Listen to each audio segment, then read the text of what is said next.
And welcome back, everyone. I just went back a few slides for my colleague who's clicking on the slides with me to show you one example of a piece that pulls those together. This example comes, it's in this book right here that we sent out the first chapter from last time. So it's all about thinking in the middle years. And this is Kim Ondrich's grade 6-7 classroom. She called it the Ozone. The class called it the Ozone. So as the class, they had this identity, which is when we're in this space, we're in the Ozone for Mrs. O, Mrs. Ondrich.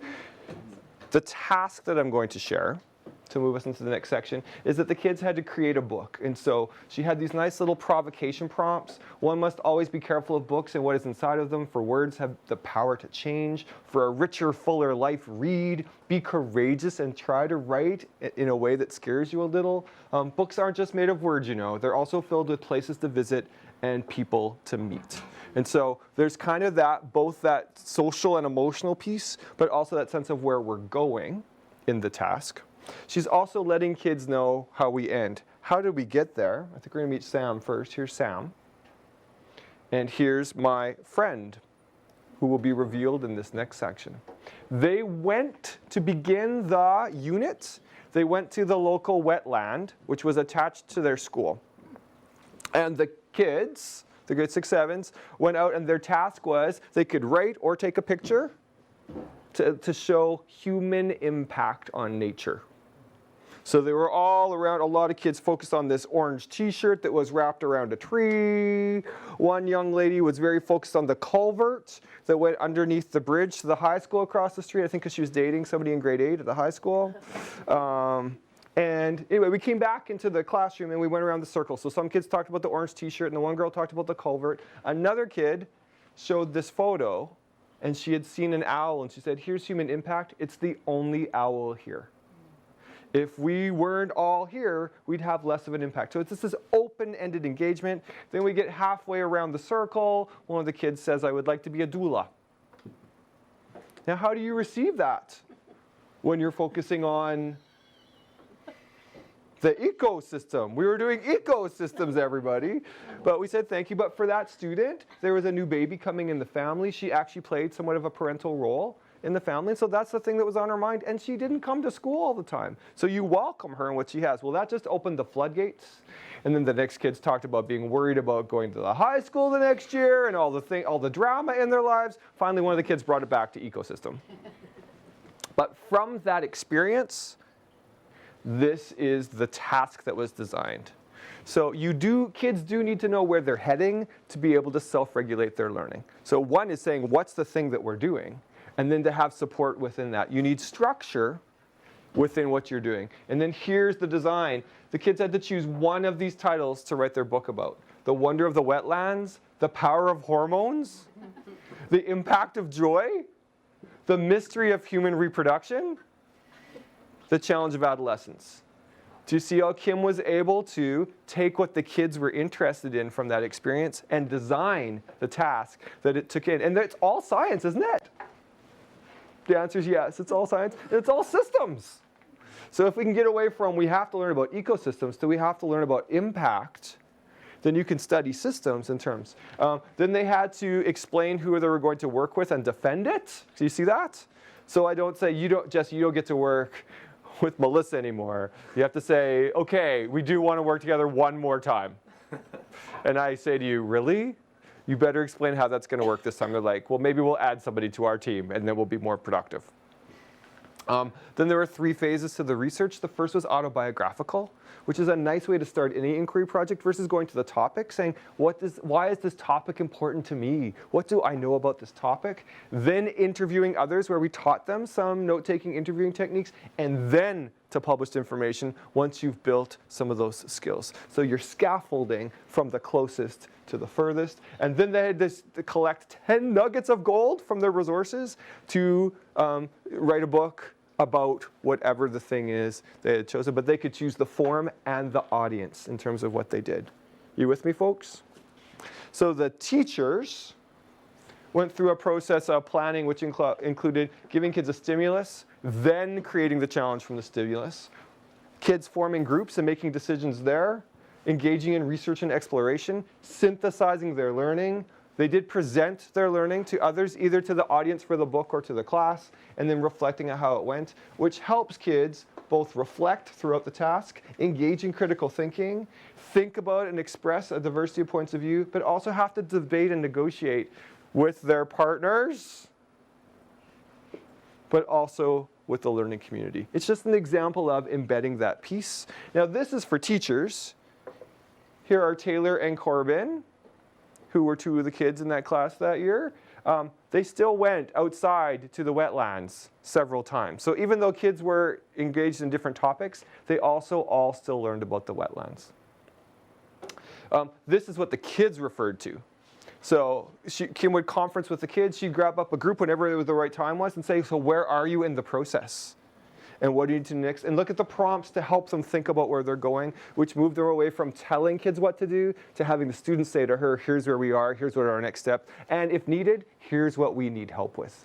But it moves to the students being in control versus the teacher being in control. Do you notice the end? And there was cake. Now I shared this with a group of teachers in the Northwest Territories, and one of the teachers who was working with younger kids found that kids did really well until they got to here.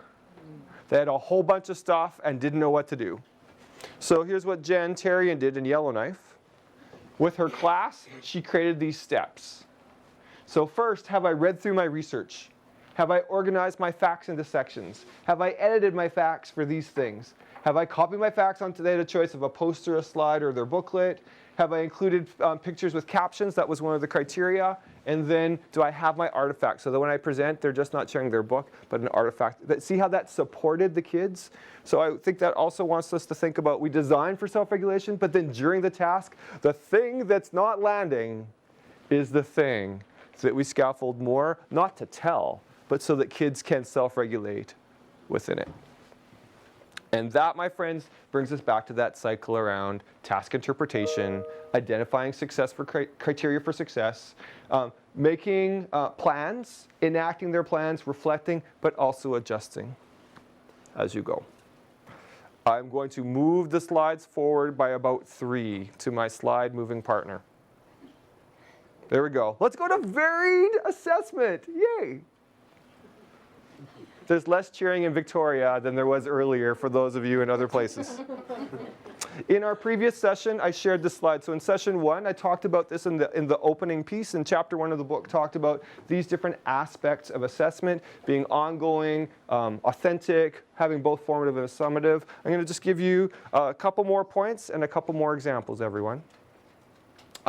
So going in a little deeper, we know that formative assessment actually helps both teachers and kids adjust what you're doing in relation to criteria. So it's not just I did it and I'm done, but here's what I have, what am I going to adjust? That it's important that kids be able to show what they know. So if you know what the criteria is, it's not one way to show that criteria. It's if this is the criteria, what are you going to do to show it? They get a choice. Less emphasis, as we have focused on in BC, on summative and reporting, and more focus on providing feedback so that kids and parents can work on something while you're still in it, because feedback's not very helpful after the fact. And lastly, I just wanted to note to all my fellow educators all over the place, stop marking so much. We can't keep up, and we don't need, kids need lots of practice at something. It's better to get just some formative oral feedback within context. And once you've had lots of practice, then the kids submit something for assessment. But we're often spending our time trying to catch up with feedback that we can't keep up with, and when kids need the feedback while they're in it. I was going to say peeps in the house. I just said it. Oh, peeps in the house. And everywhere in the world, on the internet. I'm making it up, people. One of the things is, how can we use the same criteria over time? So Nikki and I have been talking about in our lesson study series around not changing your learning intention every class, but keeping a learning intention at least for a week, if not longer, because then kids can get better at it over time. It's really hard to self-assess and grow at something if the target keeps moving. That we want to think about development as a continuum for everybody. You can always keep moving, and you're always somewhere, and moving away from negative language in our rubrics which says don't or not yet, instead emerging on your way, here's what you have done. Giving kids a chance to say, here's what I want to work on, here's what I want to move forward on, and then I think I already talked about giving kids feedback early on. If kids, the youth these days, sorry, that was my German-Canadian farm accent, the youths these days, if they get a chance to create criteria with you, it's more likely they will use them and understand them than if you give them criteria. So co-creating criteria creates investment and ownership. Here is an example from 2 books. It's both in the book we read for last time and the book we read for this time. This is Nicole Wadess's classroom. She had a wonderfully diverse class, and I just found the thing I didn't capture when I was revising my slides earlier. She had 22 ELL, English language learners, in this classroom in Richmond, as well as some other wonderful diversity, including a student with Asperger's syndrome, and one First Nation student who was no longer living with his family, but was living in care. We planned and engaged in a series of lessons that had multiple criteria that we're focusing on: building community, even in spring, everyone. Helping kids to express their ideas and emotions. Helping and welcoming Indigenous cultures and ways of knowing, and to help kids develop their self-regulated approaches to reading and writing. We asked kids and helped kids to interpret the task by I'm going to show you what that looked like. We also helped them, or they built or developed their own poems, so they were authors, not just doers. And also building criteria, using the criteria, self-assessing using the criteria, and even giving each other feedback. This may look familiar, everyone. It's not going to spin this time. But we were working towards multiple goals, but we're also helping kids and developing their ability to take action, but strategic action, where they adjusted based on something over time. The one thing I mentioned last time that I just might throw out to the audience right now, I teach less and more deeply than ever before. I'd rather spend longer in a unit and come at it multiple ways than rush through something and not have them.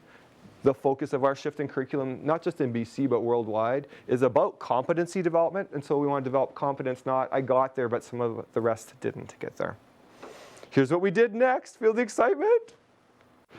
We asked kids to interpret the task by giving them samples and the kids describing what made them powerful. We only used appreciative language, not negative language. Especially when we're using kid samples, we don't want to say here's what they don't have. This is public work, right? And so here's our first example. This is from Duck Soup for the Aboriginal Soul, this poem. My grandma is like the tree of knowledge. Her stories are as old as the mountains. Her words are like the morning dew on the grass. Her dreams are as smooth as an eagle gliding in the wind. My grandma's food is as good as the finest restaurant in the world. But when she is angry, her voice is like thunder. Her eyes are like fire. Her tongue lashes out like a dragon. I'm proud that she's my grandma. So then the students had to brainstorm. They were in groups of 4. They actually wrote in a placemat, I'll show you in a second. They had to write down what they thought was powerful about that poem, and then they shared at their tables. We looked at 3 different poems to do the same work, but we built criteria from examples, from student examples. Nicole, the classroom teacher, and myself as the support teacher, we modeled what that looked like. So we taught the placemat. Every kid writes in their own section, and then they share what was most important and come up with shared criteria in the middle. I want to highlight that after kids did a bit of sharing, we had them share publicly so we could put the language on the board so everybody had access to some language. Because many of our ELL learners didn't have the language immediately, but by the time we went through 3 poems, they had criteria to work with. And here's just one of their fantastic graphic organizers. You'll notice that this particular group of kids looked at powerful words, fantastic topic, emotional words, colorful language, and hilarious. I would like to note only one of the poems was hilarious, but they found that critical. Then, this is in groups of 4, then the kids shared out what they had, and we listed everything that was important to the kids. And we chose, and then I, as the support teacher, took those criteria and added picture symbols beside them. Remember, we have a student in the classroom who's on the autism spectrum. We have many ELL learners. It just makes that. I can't do this for everything, but we're going to use this criteria all unit.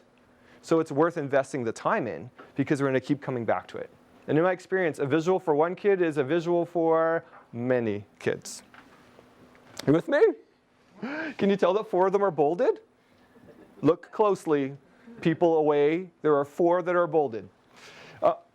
We took the 4 that we as a class decided on, and we took a very well-known strategy, 4 quadrants from Faye Brownlee. But instead of saying, here kids, here's the strategy, we said, remember those 4 criteria you picked?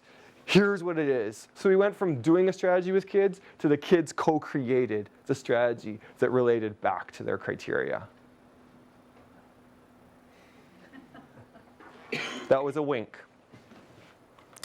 Then we read picture books, and with each picture book we read that was connected to residential schools or First Nations ways of knowing, we used this graphic organizer to collect thinking. We used this strategy in my lesson study last week here in Victoria.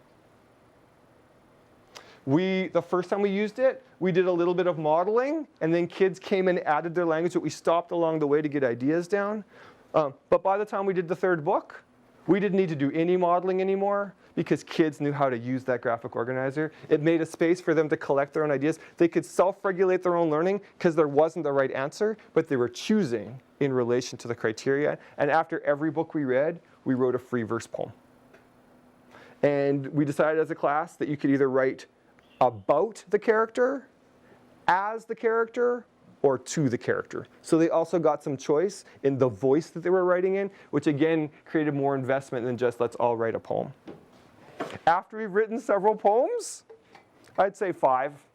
Read the book, it might have been 6. Here's what the kids had to do. Not at the end of the unit, midway through the unit. They had to tell us what are the steps to writing a free verse poem. So they were co-constructing, which is quite different than here's how to write a free verse poem. They went through a process of figuring it out. We read some poems at the beginning, but now we're actually getting further along to help clarify what we're doing. It takes longer, but they understand it more deeply. The same would be true for math, as we were discussing today. Here's a couple examples. Choose a topic you want to write about. This is Dana. Start writing things that have something to do with the topic. Make a space each time you write a new paragraph. Try to include new things that will make the poem good, like similes, colorful language, etc. Write a poem like a poem should be written. Stanzas versus the whole line. Have a conclusion for the end of the poem, then write who wrote the poem. Now we're just giving feedback. Oh, so interesting. What else do you think? But it's not about correcting. It's about them building their understanding and sharing what they understand. That's constructing their knowledge. This is, I should have mentioned that the student who was in care also was not producing any writing at all. He was in such a place of trauma in his life that generating things was not easy. But halfway through the unit, look what he gave us. Have a plan in head before. Put it in interesting ways. Look at this. Have spaces.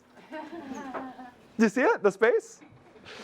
Have lots of expression. Collect all your thoughts. Now your temptation would be, how can I get them further? Instead of saying, look what you have. Look what you gave us. And nobody else's looks like yours. Because you're building that ownership and that self-regulation of his learning. Okay, so you can see that this last step was to help them build their metacognition or understanding and having control. Along the way, kids had a chance to assess themselves and make sense of what's going on. So there were chances for kids to say, how am I doing related to the criteria? They got to choose their top 2 poems and revise them with the criteria. So not revising everything, but choosing 2 out of the 8 that they wrote to revise. They conferenced with us over that time because they're busy writing. Was able to conference with kids. Praise, question, polish. Remember that from Nancy Atwell? Ooh, I really like this in your work. It's powerful because related to the criteria. Question, I'm wondering about this. Is set in outer space? And then polish. Here's one thing that you could tweak. But it leaves the writer with the ownership. They don't have to do that. They're taking your advice. Here's a little example of one of the 4 quadrants from the picture book Mushhole, which is a residential school memoir.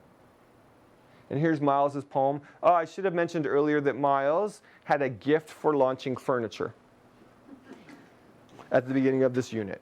So part of our goal as a community was to build this safe space where he didn't have to do that. So here's his poem. They stole my will and my soul. We learned nothing in our First Nations culture. I didn't have a good feeling about myself. I grew up after going to God and my elders on the Indian reservation. And today, I live to be an old lady, and now I say bye-bye. So our student with Asperger's syndrome has not only engaged with the content, but made his own piece. Rather than saying this is emerging or developing or mastering or extending, can we just say this is his work? Here's what you've done well, and find out where he wants to go next with his next piece.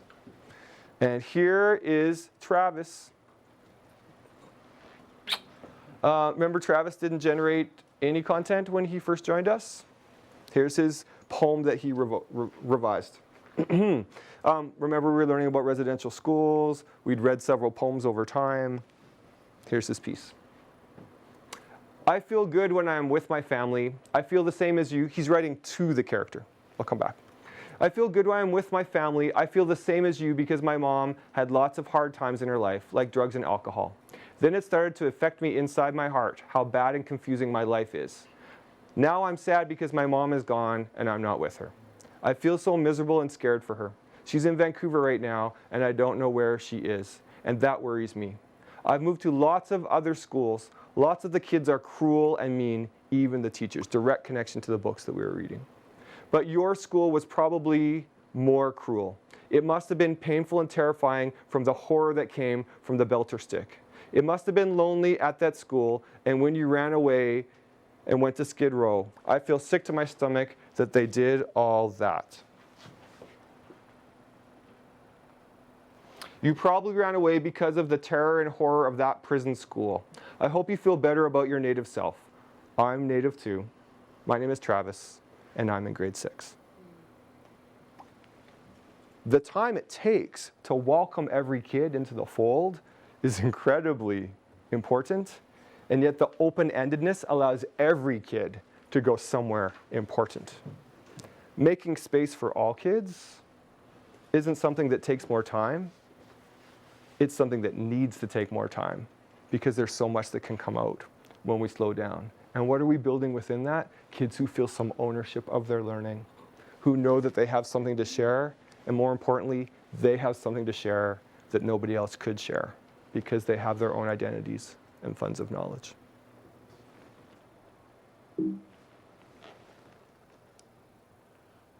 Twitter has quit unexpectedly.